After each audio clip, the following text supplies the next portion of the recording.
প্রথম ম্যাচে ছিলেন উপেক্ষিত, দ্বিতীয় ম্যাচে সুযোগ পেয়ে জাত চিনালেন রিশাদ হোসেন। পাকিস্তান সুপার লিগে প্রথম ম্যাচে নেমে আলো ছড়ালেন তিনি। ঘূর্ণির জাদুতে 3 উইকেট শিকার করে লাহোর কালান্দাসের জয়ে বড় অবদান রেখেছেন রিশাদ।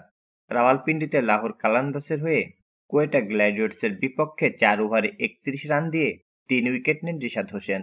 প্রথম ম্যাচে হারের পর দ্বিতীয় ম্যাচে কোয়েটা গ্ল্যাডিয়েটর্সের বিপক্ষে 79 রানের বড় জয় পেয়েছেন রিশাদ হোসেনের দল লাহোর কালান্দাস। রাওয়ালপিন্ডি ক্রিকেট স্টেডিয়ামে টস জিতে আগে লাহোরকে ব্যাটিংয়ে পাঠায় কোয়েটা। আগে ব্যাটিংয়ে নেমে নির্ধারিত 20 ওভারের খেলা শেষে 6 উইকেট হারিয়ে 219 রান তোলে লাহোর। 39 বলে 67 রান করেন ফখর জামান।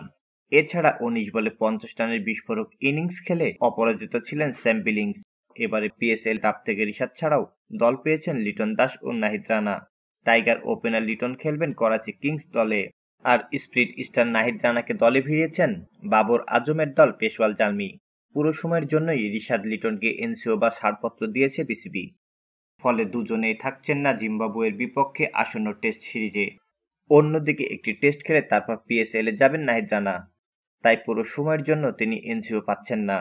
আসরে নিজেদের প্রথম ম্যাচ মিস করতে পারেন পেশওয়ার জালমি হয়ে খেলতে যাওয়া এই পেসার। তবে চোটের কারণে অনিশ্চিত লিটন দাসের খেলা। ফিরে এসেছেন দেশে। প্রথমবারের মতো বিদেশি লিগে খেলতে যাওয়া রিশাদ নাহিদ পারফরমেন্সের ঝলক দেখিয়ে দেশে ফিরবেন এমনটাই প্রত্যাশা ভক্তদের।